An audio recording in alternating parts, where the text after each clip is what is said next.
नौजवान लड़कियों से छेड़छाड़ करना अब महंगा साबित होगा। जी हां, तेलंगाना में शी टीम पुलिस की जानिब से मुसलसिल शहर के भीड़ भाड़ वाले इलाकों पर गहरी नजर जमाई हुई है। पुलिस ने शी टीम की 24 अक्टूबर 2014 में तश्कील दी थी, जिसके बाद से मुसलसिल कॉलेजेस, बस स्टॉप्स और दीगर इलाकों से बच्चियों से छेड़छाड़ करने वाले नौजवानों को गिरफ्तार करते हुए मुकदमा दर्ज कर लिया था। गिरफ्तार हुए नाबालिग लड़के ज्यादा बताए गए, जो कि माशरे के लिए 100% अफसोस होगा, क्योंकि इन कमसीन लड़कों से आने वाले मुस्तकबिल की उम्मीदें लगाते हैं, लेकिन यही कमसीन नाबालिग लड़के ऐसी हरकत करते हुए पुलिस को रंगे हाथों गिरफ्तार हो गए। इनके वालिदैन को पुलिस स्टेशन बुलाकर काउंसलिंग करते हुए रिहा कर दिया। हैरत की बात यह भी रही कि नौजवान लड़कियों से छेड़छाड़ करने में 60 साल के उम्र के अफराद भी शामिल है।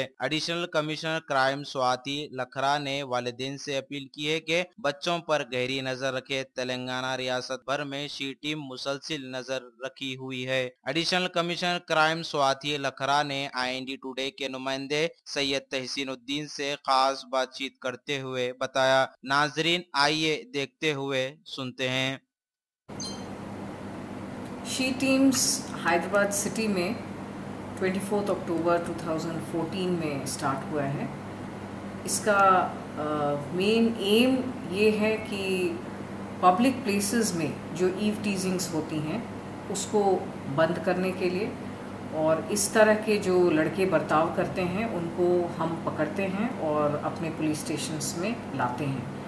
हमारे टीम्स लगभग 100 के लगभग हैं टीम्स हैदराबाद सिटी में, और अभी ऑफ कोर्स साइबराबाद और एंटायर तेलंगाना में भी अभी ये टीम्स आ गई हैं।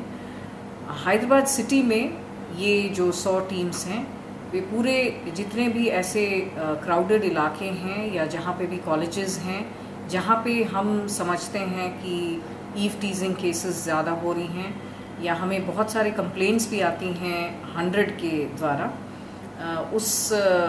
उससे हम लोग अपने टीम्स भेजते हैं।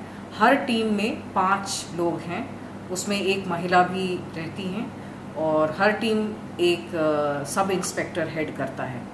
और जहाँ पर भी हमें इस तरह का खबर मिलता है हम लोग हमारे टीम्स जाते हैं और उनको हम लोग पकड़ के लाते हैं।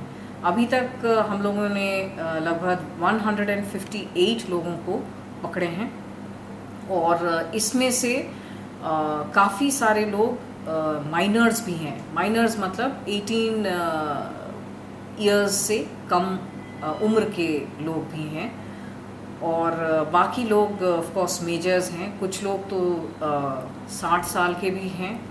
तो ऐसे लोगों को हम लोग काउंसलिंग करते हैं। उनके फैमिली मेम्बर्स, हर पर्सन जो हम लोग पकड़ते हैं उनके फैमिली मेम्बर्स को हम बुलाते हैं।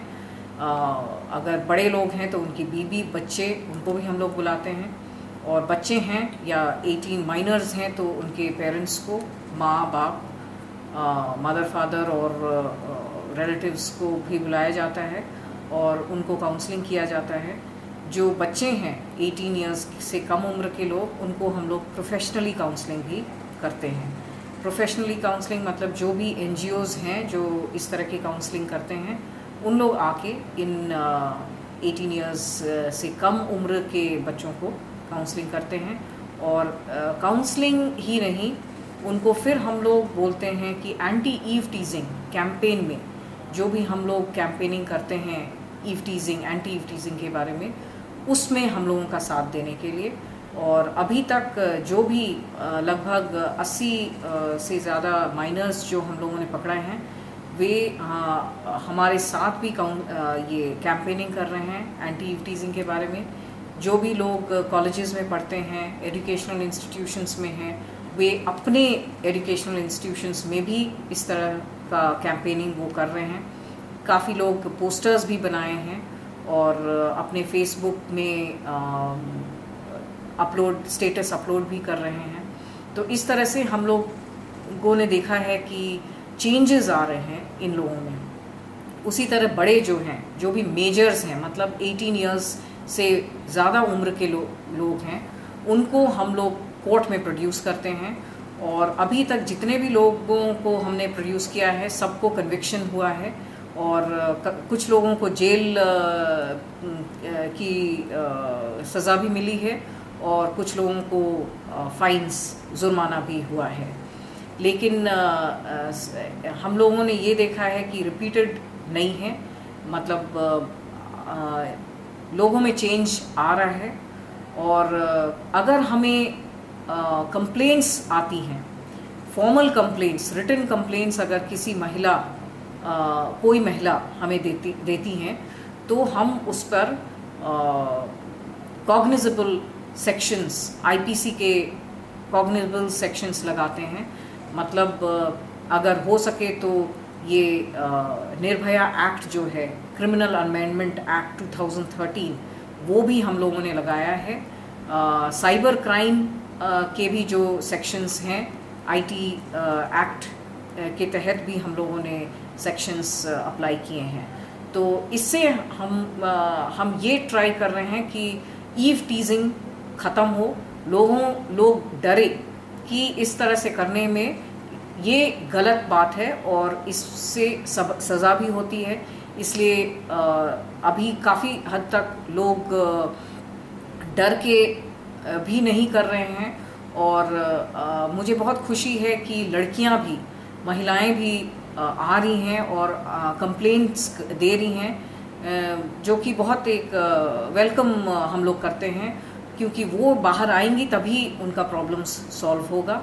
तो इसलिए मैं रिक्वेस्ट करती हूँ महिलाओं से भी, जो भी अपना प्रॉब्लम्स है वो हमें दें। 100 अगर डायल करें तो बहुत अच्छा होगा। उसी तरह से मेन जो मेन हैं उनको भी मेरी गुजारिश यही है कि उनके सामने अगर इस तरह का कोई वारदात होता है, इस तरह का ईव टीजिंग होता है, तो वे भी 100 डायल करके पुलिस को बताएं ताकि हम इमीडिएटली एक्शन इस पर ले सकें। देखिए 158 टोटल लोगों को हमने पकड़े हैं, उसमें से 80 के लगभग माइनर्स हैं जिनको कि काउंसलिंग किया गया है, और 60-70 लोग जो मेजर्स हैं उनको करीब 12 लोगों को जेल की शिक्षा की सज़ा मिली है और बाकी लोगों को फाइन्स मिला है। कुछ लोग जो कि कॉग्निजेबल ऑफेंसेस में भी हम लोगों ने रजिस्टर किया है।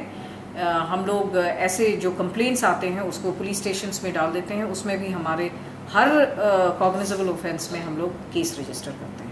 पेरेंट्स को वही बोलते हैं कि ध्यान दें, बच्चे क्या कर रहे हैं, कहाँ जा रहे हैं, पढ़ाई कर रहे हैं या नहीं कर रहे हैं। बहुत सारे जो कॉलेजेस के बच्चे इस तरह का बर्ताव में हमने पकड़ा है, तो मोटरसाइकिल्स दे रहे हैं, फ़ोन्स दे रहे हैं। तो इसमें ऑब्ज़र्व करना चाहिए कि बच्चा कहाँ जा रहा है, उसका पीयर ग्रुप, उसका फ्रेंड सर्कल कौन है, और ज़रूरी है कि एजुकेशनल इंस्टीट्यूशंस में भी जो भी कॉलेजेस हैं उनके टीचर्स से मिलें कि वो कॉलेजेस अटेंड कर रहे हैं, नहीं कर रहे हैं। ये सब I think it is important that ध्यान दें कि बच्चे क्या कर रहे हैं। और इनफैक्ट पेरेंट्स ने जो फादर मदर है उन लोगों ने भी हमें भी बोला है, थैंक यू भी बोला है, क्योंकि उनको नहीं मालूम था कि उनके बच्चे इस तरह का बिहेवियर कर रहे हैं। और काउंसलिंग से उनको एक तरह से एक चेंज्ड बर्ताव भी दिख रहा है, जिसके कारण पेरेंट्स भी हमारे पास आ रहे हैं हमें थैंक यू बोलने।